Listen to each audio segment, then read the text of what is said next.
On ne mange pas le goudron, on ne mange pas les ponts, on ne mange pas les routes. Ou l'échec politique factuel de l'autocratie communautaire face à la démocratie libérale et socialiste et sociale en Côte d'Ivoire. C'est le titre de l'article de Père Alexis Diette. Les Laurent Gbagbo, les Bédier, les animateurs du CNT ou, comme disait le président d'un certain mouvement bizarre CNTT, c'est eux qui disent on ne mange pas goudron, on ne boit pas hôpital, on ne chie pas école, etc. Il dit quand tu entends quelqu'un dire ça là, c'est un discours d'échec, comme eux n'ont pas réussi à faire là. Donc tous ceux qui font là, il faut qu'on les insulte pour cacher leur médiocrité et puis leur honte. Sinon, c'est la victoire de quelqu'un qui a un idéal, qui a un programme de campagne et qui a une vision qu'il a pu matérialiser en face des vauriens. Il dit c'est ce qu'il faut comprendre. On ne mange pas le goudron, les ponts et les routes fut le leitmotiv par lequel le FPI de Laurent Gbagbo, désormais dénommé PPACI, poursuivit dans l'opposition la politique antisociale et anti-économique qui fut la sienne tout au long de sa gouvernance entre octobre 2000 et décembre 2010. Il dit, prenons cas par cas. Il dit, tous ceux qui disent on ne mange pas goudron, on ne chie pas route, on ne digère pas les ponts. Il dit, mais ça ne surprend pas. Quand Laurent Gbagbo était au pouvoir entre octobre 2000 jusqu'en décembre 2010, là, il a mené une politique d'anti-évolution. Il a mené une politique sociale contre les Ivoiriens. Il a mené une politique anti-économique. Ça veut dire quoi? Ça veut dire qu'il n'y avait pas de politique économique. Ah non, on a vendu la Côte d'Ivoire à la France, mais la France ne nous aime pas. Politique sociale, il n'y en avait pas. Il dit donc là, le manque de politique de vision pour les Ivoiriens là, c'est totalement normal que quelqu'un qui était dirigeant, il n'a rien apporté. Mais s'il n'est plus dirigeant, c'est comme ça qu'il va continuer à se comporter. Cette phrase lourde de sens fut celle d'un pouvoir dont la maxime politique suprême est le contrôle social, la fragmentation politique et la désintégration nationale. Il dit en réalité, incapable de donner de développement économique et social aux Ivoiriens, le FPI de Laurent Gbagbo, ce qu'ils ont offert aux Ivoiriens avec le populisme, le mensonge, c'est de contrôler les populations, c'est de diviser les populations et de diviser la scène politique et de diviser l'unité nationale pour que si le désordre prospère, les gens auront trop de problèmes pour s'intéresser aux vraies questions d'évolution de la nation ivoirienne. Un pouvoir politique a-t-il besoin de goudron? A-t-il besoin de construire des infrastructures? A-t-il besoin de bâtir des routes, des ponts et des équipements publics? Quand il se présente, le peuple comme un conglomérat informe de collectivités ethniques inégales, séparées, repliées chacune sur soi dans son village et sur son territoire. Il dit c'est totalement normal. Un régime qui conçoit que le peuple là, ce sont des groupes d'individus classés par tribu dans leur petit village. Est-ce qu'en réalité, ce pouvoir-là peut faire des goudrons, des routes, des ponts, des équipements pour que le peuple se développe? Il dit la mentalité même, la conception même que le FPI de Laurent Gbagbo a du peuple est une conception, je vais dire, dépassée, fausse, qui n'amène même pas à aller vers le développement. Ce pouvoir a-t-il besoin de construire pour ce peuple en vue d'en faire une nation moderne, un corps politique organiquement uni, des infrastructures qui facilitent les échanges, la découverte de l'altérité, les interactions qui enrichissent, l'emprise, la consommation, l'indépendance économique et l'ouverture d'esprit qui élargissent les horizons? Il dit, mais ce qui est plus étonnant, comment un pouvoir qui a une vision tribale, limitée dans le temps et dans l'espace, comment on peut demander à quelqu'un comme ça de faire des routes pour que les gens puissent se rencontrer, puissent faire des échanges, puissent s'enrichir en interagissant les uns envers les autres, puissent se découvrir pour savoir qui est l'autre, que fait l'autre, est-ce qu'il y a d'autres nouvelles expériences? Il dit un pouvoir qui est limité au plus bas des niveaux de réflexion, comme c'est le cas du FPI, c'est donc l'esprit humain qui s'atrophie, qui se rétrécit pour fermer tous les horizons de la positivité à un être humain.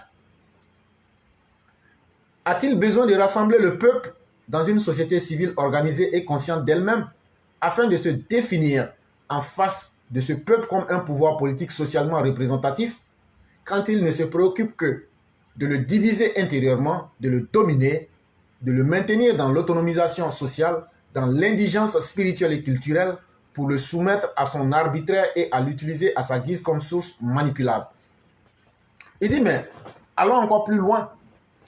Quand on maintient des individus dans leur état tribaliste, quand on encourage la haine et qu'on ferme les uns sur eux-mêmes à faire le repli identitaire, c'est totalement normal que l'anti-développement, parce que si on développe les gens, si on crée les routes, si on crée les écoles, on fait les universités, on ouvre tout, les gens vont devenir plus intelligents, les gens vont se connaître, ils vont bouger, ils vont faire des mouvements pour se connaître.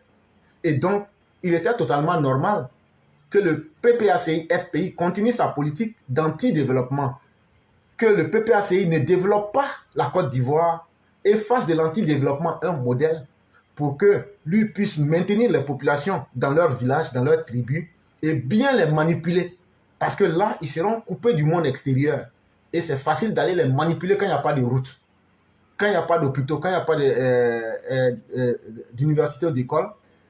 C'est plus facile de manipuler quelqu'un qui est dans un village à partir de la RTI à l'époque. Il dit donc, c'est pourquoi vous les avez vus, ils se sont focalisés à diviser les Ivoiriens intérieurement, ils se sont focalisés à contrôler le peuple à travers la religion.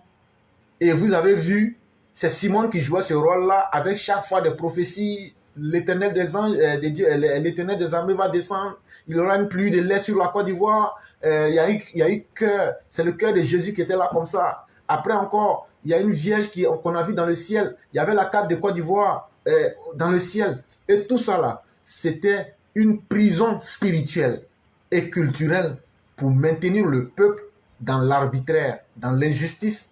Un peuple même qui était victime de manipulation de Laurent Gbagbo. Le démos ne fut qu'un ethnos à maintenir dans la fragmentation culturelle et le repli identitaire pour ce pouvoir désintégrateur qui fit de l'indigence infrastructurelle, de l'ensauvagement et de la brutalisation du peuple sa maxime suprême dès sa prise de pouvoir en octobre 2000. Il dit donc c'était totalement normal que ce pouvoir-là, avec son plan de ne pas développer la Côte d'Ivoire, il faut aussi trouver des gens qu'il faut ensauvager, qu'il faut rendre indigents.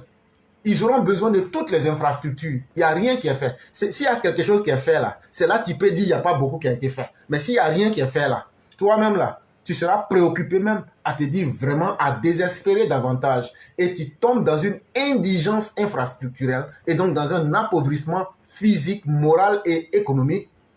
Et donc, il est plus facile maintenant de dire aux autres, vous voyez, si on n'arrive pas à faire de routes, on n'arrive pas à faire de ponts, on n'arrive pas à faire d'école là, ce sont les autres là, les gens de l'autre côté là. C'est à cause de qu'on n'arrive pas à travailler. Et donc, c'est eux les ennemis. C'est eux qui font qu'on n'arrive pas à développer la Côte d'Ivoire utile.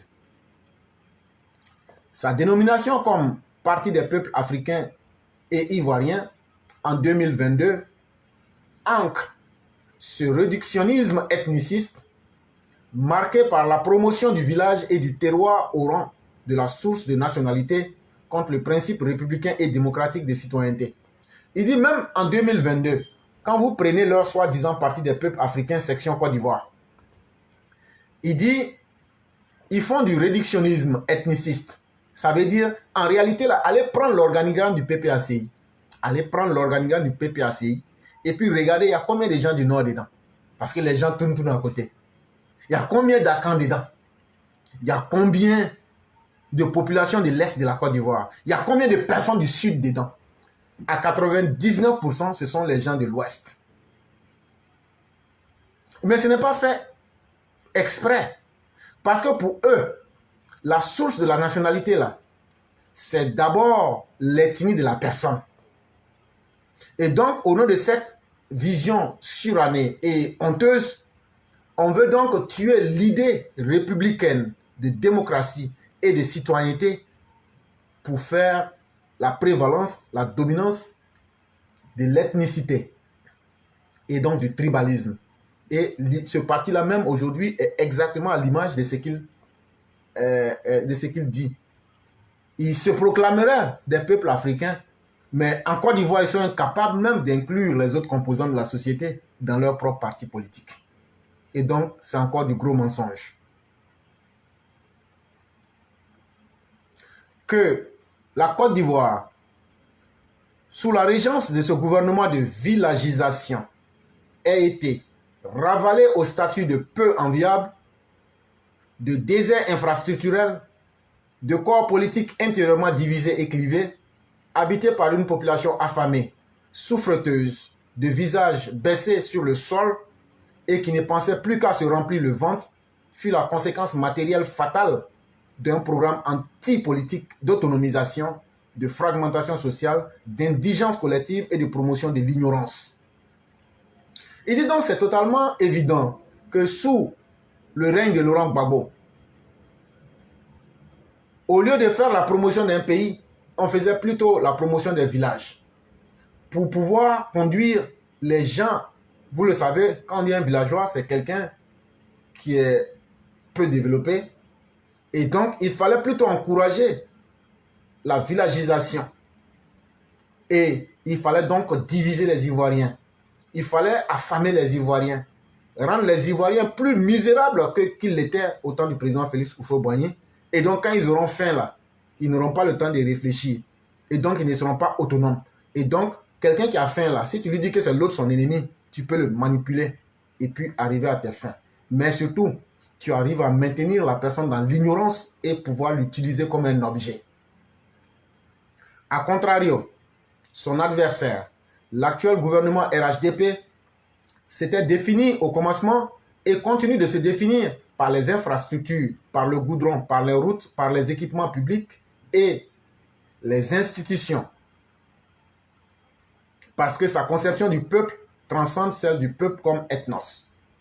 Il dit, contrairement à Laurent Gbagbo, le RHDP, même avant sa prise de pouvoir, avait toujours dit le vivre ensemble. Il vient au pouvoir, il continue dans le vivre ensemble.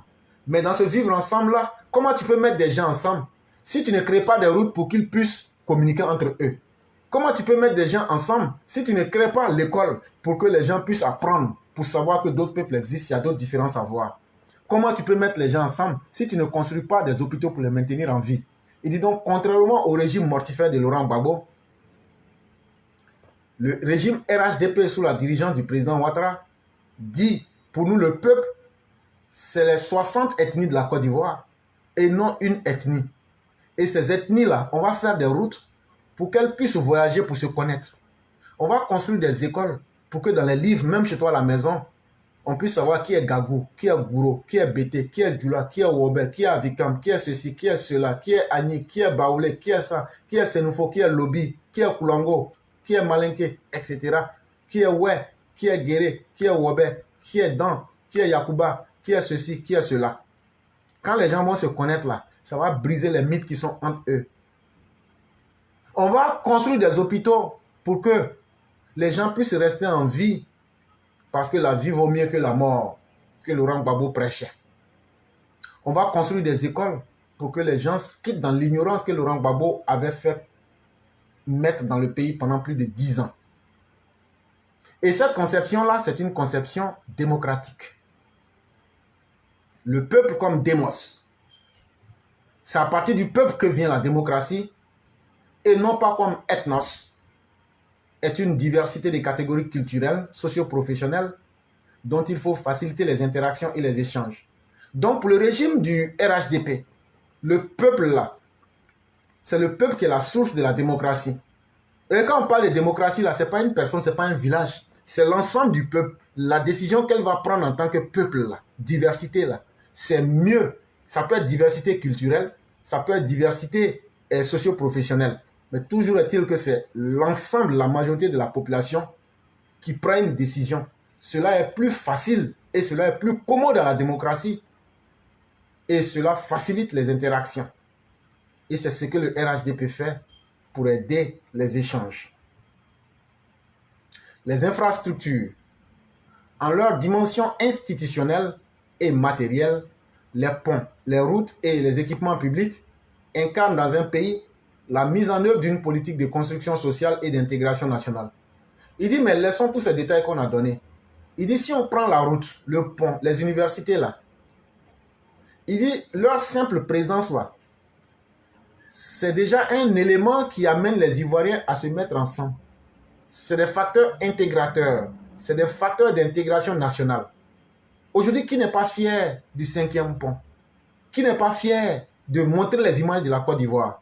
Le fait que la Côte d'Ivoire, contrairement à Laurent Gbagbo qui nous avait tiré dans la boue, aujourd'hui, tout ce que Ouattara a fait, quand vous prenez le 5e pont, quand vous prenez toutes les routes, les universités, toutes les infrastructures de la Côte d'Ivoire, ça fait notre fierté, ça nous réunit tous. Quand quelqu'un veut se moquer pour dire, vous êtes en Afrique, vous êtes pauvre, on dit, bon, nous, on n'est pas comme les autres. Regardez, nous les Ivoiriens, là, regardez ça chez nous. Et donc là, tu n'as pas besoin d'être gore, tu n'as pas besoin d'être RHDP. Le simple fait qu'on voit ces routes que vous dites, vous ne mangez pas, les ponts avec les équipements publics là, ça fait la fierté du pays là. Quand quelqu'un veut se moquer de vous là, vous prenez ça comme des éléments pour montrer votre unité, pour dire, nous là, chez nous, là, il y a ça là, mais chez vous, il n'y en a pas. Et donc, ça fait source de fierté pour les Ivoiriens. Il dit ça encore, il ne faudrait pas qu'on oublie. La politique de construction des infrastructures économiques et des institutions politiques est la marque distinctive d'un pouvoir politique qui s'est socialement défini et s'est auto-limité par des droits fondamentaux de l'homme et qui s'attache de ce fait à assurer au peuple par les infrastructures une dignité minimale des conditions d'existence. Il y a en vérité un être humain là, si tu vis dans la pauvreté, tu vis dans ton pays, il n'y a pas pont, il n'y a pas route, il n'y a pas école, il n'y a rien pour toi là. Ta dignité est dégradée. Toi-même là, tu n'es pas digne même d'appartenir à ce pays-là. Il dit donc le rôle du gouvernant qui sait le rôle fondamental qu'il doit jouer, c'est d'apporter un peu de dignité à tous les citoyens à travers au moins le travail et les institutions qui sont mises en place. Là au moins, l'individu apprend à savoir qu'il appartient au moins à une société et surtout à une société humaine. C'est la caractéristique d'un État qui œuvre comme agent de développement. Et c'est là donc que vous allez voir, contrairement à Laurent Gbagbo, vous allez voir un gouvernement qui se définit comme un agent de développement, va faire les routes, les ponts et tous les éléments de développement que vous connaissez. Les exceptions en la matière, on pense à l'État hitlérien qui travailla à la construction d'infrastructures de guerre, ne font que confirmer la règle politique selon laquelle la liberté, l'égalité et la solidarité organique se réalisent à travers les infrastructures et les institutions qui permettent de les incarner dans le temps. Il dit même quand on prend quelqu'un comme Hitler, quand on dit le nom d'Hitler net, tu vois Auschwitz, tu vois tout le mal qu'il a fait. Il dit mais ce que les gens oublient là, c'est que Hitler a développé son pays aussi, mais il a développé surtout son pays avec les infrastructures de guerre. Mais il dit même dans ce cas, au moins là, on parle au moins de développement. Et donc ça veut dire que même dans le pire des cas, un dirigeant là, il n'y a d'aucune façon tu ne peux te définir par ton incapacité comme Laurent Gbagbo.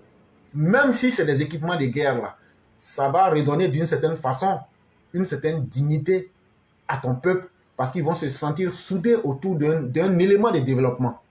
Mais quand tu n'as rien fait, que tu n'as rien laissé, et tu ne peux rien faire, et tu ne pourras jamais rien faire, quand tu parles là, on te regarde et puis ça nous fait sourire, et puis on se dit, voilà encore une chèvre qui est en train de faire son spectacle à 2 sous. C'était un texte de Père Alexis Diette avec quelques commentaires d'éclaireurs pro vérité.